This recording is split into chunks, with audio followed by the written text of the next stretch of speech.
You don't push for more. Instead, you wrap your arms around her, pulling her small frame tightly against the broadness of your chest. You let your chin rest atop her head, the silver blonde strands of her braid silk soft against your skin. In the vast, high-ceilinged stillness of the North Archive, the world outside the mahogany shelves ceases to exist. There are no lectures, no rankings, and no weight of expectation. Only the heavy, rapid thrum of her heart vibrating against your own ribs. Just breathe, Mirren. The data isn't going anywhere. Myron lets out a long, shuddering exhale, her body finally losing the last of its rigid, academic tension. She clings to you, her face buried in the deep red fabric of your tunic, her hands flat against your back. The cool air of the archive feels thin and sharp, but the heat where your bodies meet is a solid, grounding anchor. You savor the sensation of her pulse gradually slowing to match yours, a synchronization far deeper and more intuitive than the one you performed in the training hall. It's quiet. I didn't realize how loud everything else was until right now. She pulls back just enough to look up at you, her eyes searching your face with a soft, lingering curiosity. The blue light from the terminal behind her catches the dampness on her lashes. For a moment, the legacy prodigy is gone, replaced by someone who simply wants to be seen. Thank you, Wyndra, for just being here. The terminal screen finally goes dark, entering power save mode and plunging the alcove into a deep, amber-tinted shadow. Myron doesn't move to leave. She remains within the circle of your arms, her fingers tracing the gold embroidery on your chest as the silence of the archives stretches out. Comfortable and heavy,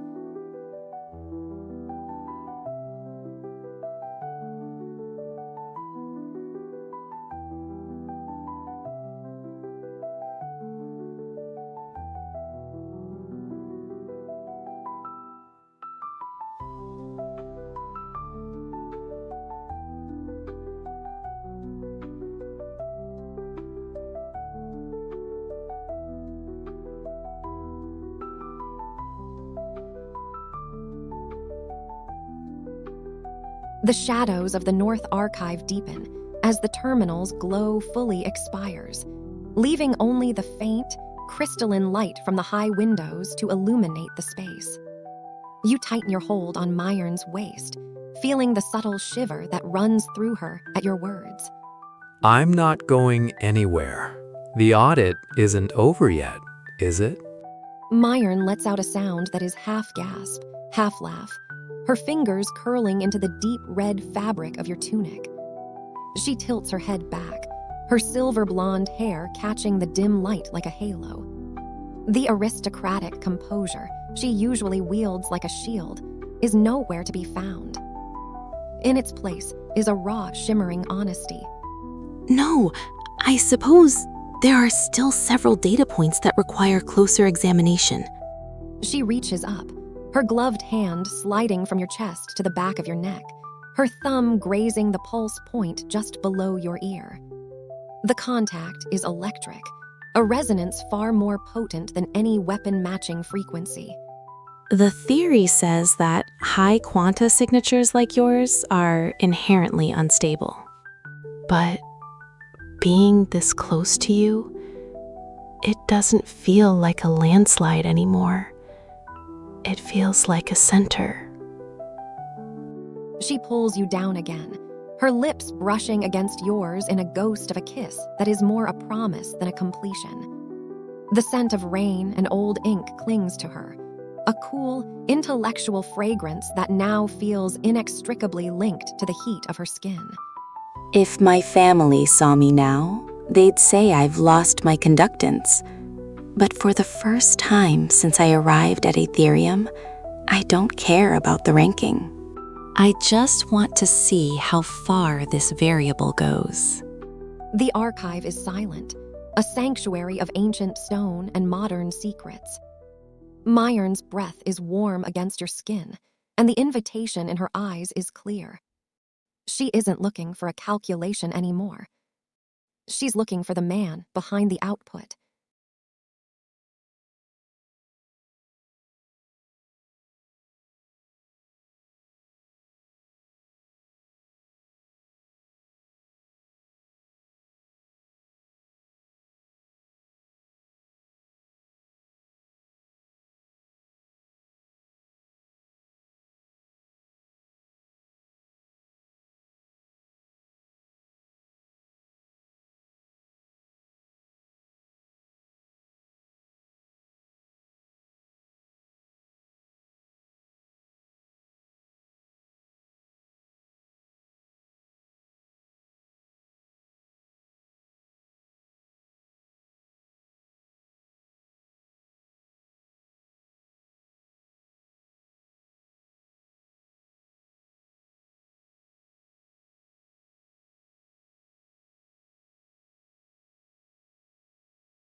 The silence of the North Archive feels more like a shield than a void.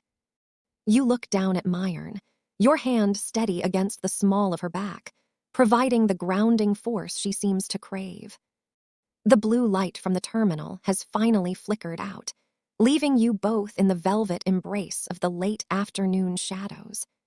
The variable goes exactly where you want it to, Mirren. Tell me what you want to find.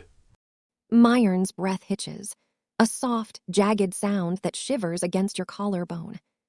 She doesn't look away.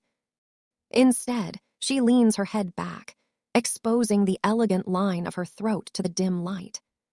Her fingers, still tangled in the hair at the nape of your neck, tighten their grip, pulling you a fraction closer. I want to find the person who doesn't show up on the calibration slates. I want to know what it feels like to stop being a legacy, to stop being a rank, and just be. She lets out a tiny, self-deprecating laugh, her forehead resting against your chin for a brief second before she meets your eyes again. The silver flecks in her irises seem to burn with a private, concentrated heat. I've spent my whole life being handled with care because of my family name. But you handle that greatsword like it's a part of you, with a strength that doesn't ask for permission. I want to find out if that strength is as real as it looks.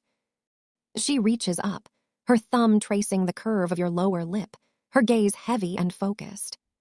The scent of cold rain and expensive ink is intoxicating, a refined fragrance that now feels like a challenge you are more than ready to meet. Myron's hand slides from your jaw to your shoulder, her fingers grazing the gold embroidery of your robe as she pulls you down. The invitation is no longer a matter of academic curiosity. It is a physical demand, a bridge she is begging you to cross.